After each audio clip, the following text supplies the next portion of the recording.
Ayo, MC3GTV here. Guys, I just finished that first episode of Daredevil Born Again, and oh my goodness. Please, please, please go watch this. Before I continue, of course, spoilers ahead, so be ready for this. Here's my quick review of the first episode. So, they started this new season, this new show, Daredevil Born Again, with Nelson, Murdoch, and Paige, and I think that is just immediately you're tying it back to the original show, and people know exactly where it ended. Like, it's perfect. I love that. One of the first things I noticed when they're in the pub there is it shows White Tiger fighting on the TV, so he's already active at this time. Right away, immediately they wanted that to be known, like, within the first few minutes of the show. I really, really like that they started everything really fun and bubbly and exciting. Like, it gets you into it. Like, you can tell they're having just a good time. But it's like you almost know there's a freaking car crash coming. Um, and for them to have it to where it's like, oh yeah, here's Daredevil, and then it's like, oh my god, things are as bad as they could possibly be immediately. And then instantly when you see his face, you're like, that's Poindexter, that's Bullseye. That, oh my goodness. The intensity went from, like I said, car wreck, nothing to immediate absolute carnage, just so quick. I love it, I love it, I love it. Give me more of this. Like, that's how you hook a crowd for the start of a show right there. When Matt does his scream and everything, and he's waiting, and he knew that Foggy was done for, and he pushed Poindexter, I screamed. I was like, yeah! Like, I know that's horrible, but I wasn't expecting it. But at the same time, I was like, get your revenge for Foggy. Like, it's crazy that Bullseye didn't die, though. I'm 99% sure he's going to be back. One of the things with the goons there, that Vanessa mentioned something about a new tracksuit, or someone said something about a new tracksuit. So they're like, obviously these are like the new five. She said five heads. But I guess she's running the show. Fisk was away for surgery or healing or something. He's probably talking about the whole, while he was gone doing the Echo stuff, she was in charge, but it seems like she's firmly the kingpin now. So what it seems. I know it's silly, but there's a little bust that's sitting behind her in that scene. I really, really, really like that because it's like an exact copy of the Netflix like wax thing that ran down, except instead of it being like the red, it's like out of marble and like a real statue, and it looks so cool. Like, I want one like that. It's so cool. It was apparent when Fisk showed up that they were all like, "Oh man, this is not normal. This is a big deal. Everyone go, get out." So I think that's really cool that he still holds like that weight with everybody. And I really, really, really like how when they are doing the framing of some of those shots, it shows him with the halo above him on that table. Like, they want you to see him as the better guy, and Daredevil is kind of the bad guy. Like, it's a weird way that they're doing it, but they're making it seem like you're getting this doubt of the intentions of both sides of everything going on. It's really, really neat. So it has been a whole year since all that stuff happened, and the news reporter says on there that crime is going crazy, which I think is funny. Like, White Tiger has been around since before all this, like the whole year has passed or whatever, but apparently Daredevil was the one that people were like really afraid of. So it makes me wonder. I think maybe White Tiger is actually employed by Vanessa. That's my my first big thing that I think after seeing this first episode. I haven't watched number 2 yet. I'm about to watch it, but I wanted to do the first episode review and then do the second episode review after. I think it's better this way. Karen knows when she goes into that courtroom for the hearing with Poindexter. First of all, 11 counts, crazy. But Karen knew when she goes in there, she knows Matt was willing to either let him die or kill him. And I think that's a huge reason, a huge piece of why she's like, nah, San Francisco for me. Which, I mean, can you blame her? She knows that he crossed that line, even though it was for Foggy. He crossed that line, which it's kind of crazy. I do think it's weird. She gave him one of the horns from a mask. So I think that could be a deal, something that comes into play later on, probably. It's something small but symbolic. This Daniel Blake guy, Michael Gandolfini's character, awesome already, dude. Awesome. Like, such little screen time, but showed so much character in this guy. Like, I think he's the one that's going to be Chameleon. Something like that. But Fisk is obviously looking at him like, there's my Wesley right there. Young dude, chipper as heck, loves me already, obviously. I think it's going to be a really interesting relationship. I think he's going to end up turning on Fisk by the end of this.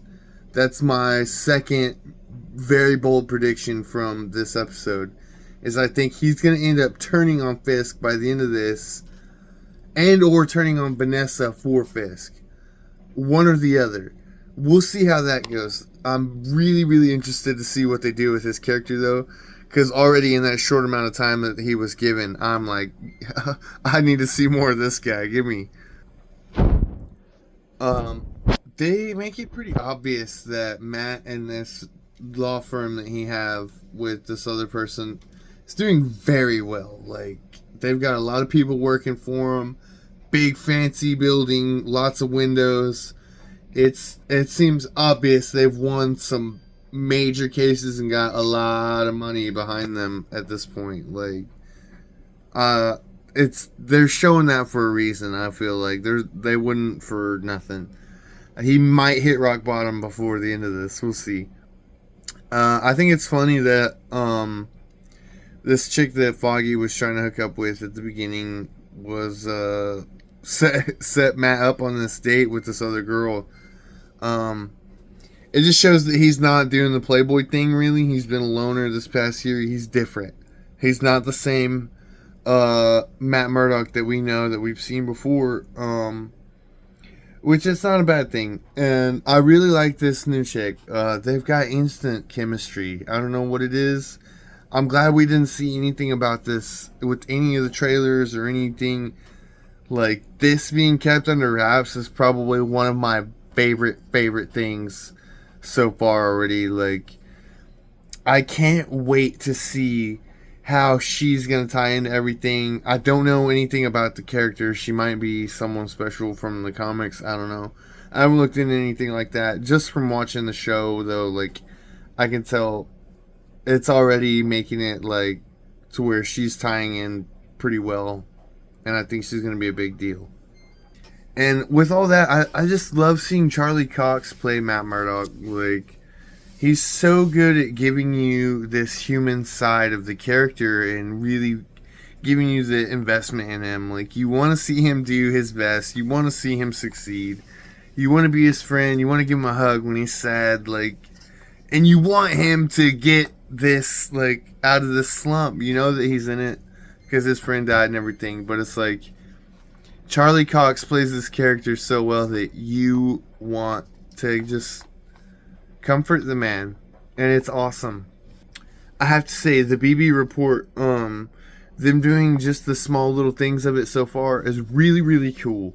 It's like a 90s style little street level look at what the people think about Wilson Fisk and everything, and like the current events of New York, Hell's Kitchen, and everything like that. And I think that's really, really cool to where it's like you're seeing an outside layer of the story that's not from Fisk or Matt, but a third view of like the environmental situation that these two are fighting within. It's really, really cool. I think it adds so much more to the story to where you know that the city itself, like it goes back to how they did it in the Netflix show. The city itself is the main character of this. It's not Matt or Kingpin. It's New York. The heart of New York is what is really that matters here. That's where the good, bad, and evil is all going to be going down, and that's what is at stake. Really, is the heart of New York. I think it's interesting that they had a little bitty segment that they had where it's talking about Fisk says something about registration of vigilantes and things like that. And this is after the Sokovia Accords are done and over with. We know they've been ratified. So New York itself maybe is trying to implement something, and Fisk, I don't think he was for it. And I think that was part of him winning this new election thing is people like the vigilantes. And I think that's another reason why I say White Tiger is employed by Vanessa, actually, not Daredevil. I could be wrong, but I feel like that's going to be a strong point in the story.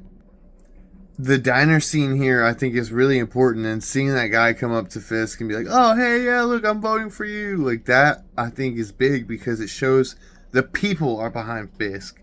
Not, it's not just him saying he's going to go and be mayor. Fisk promising Vanessa that he won't kill Matt makes me think that he's gonna do some underhanded stuff to bring Bullseye back into the equation so that he doesn't have to kill Matt, and Bullseye will just try to do it on his own, and he can be like, "Oh, it wasn't me, Vanessa, it wasn't me."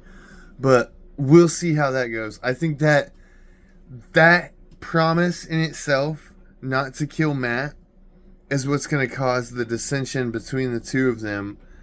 Not because obviously he's not going to succeed at it, I don't think, but I think she's going to learn the truth about him trying to set it all up, because she's not stupid. She owns everything now too. Like, I don't know, we'll see how all that goes, but I think it's so crazy, like this new dynamic that they have where she's like, she's the woman behind the scenes, the ghost in the dark, where he looks over at her and sees her and then she's gone. Like, she's the one pulling the strings. She's the puppet master, man. It's really, really interesting, and I'm excited to see what happens with this next episode. I have to say, from the music, the tone of it, the way they're telling the story directly from the Netflix show, almost like it feels anyway, it's perfect. If you watched everything before, you know exactly where these guys are at. And I'm just so excited to see this. But I feel like you don't even have to. Like, honestly, I feel like if you're totally new to this Disney Plus Netflix stuff, like, even if you haven't watched those other 3 seasons, I feel like you can start Daredevil Born Again right here, and you'll get enough of it. Like, they give everything that you need to know, and you can immediately see and feel just Vincent D'Onofrio and Charlie Cox both are so good at what they do that it's perfect storytelling. And these guys make it to where you know they dislike each other, you know they hate each other so bad. And when they walk away from that diner scene, then like they're like, "Oh, we have an understanding with each other." You know that these two understand they're never going to stop fighting each other. It's not going to happen. As long as they exist, they are going to collide. It's just going to happen. One more thing, too. I think from this first episode, I have to say that the lighting is something I think that they've taken from the Netflix shows, and it's a good thing. Every single shot is so important with the lighting, the way his shades look, and it's beauty. It's beauty, man. It's art. Like, they are one of a kind when it comes to putting things like that together. The team that is running the show, that did these Netflix shows and stuff, they got the right people, and they're so good. Please go check this show out, and let me know what you guys think. It's on Disney Plus. I don't think it's gonna be anywhere else, but Disney Plus for sure. Go check it out. It's not an ad or anything. I'm just telling you, I'm gonna be keeping up with this. I want to know what you guys think, because this, I think, is gonna be something that we talk about for a while. Even more so than the Avengers stuff. This is great storytelling. I mean, that's gonna be good because of what it is and like the grandeur of it all. But this is, oh, it's storytelling at its finest. As someone that I like to consider myself a writer, I know I haven't published anything yet in my lifetime. But to me, it's what you could only hope to produce and get out to the world. Really good stuff. You gotta love it. Thank you guys. Stay tuned for the next one because it's coming out very soon.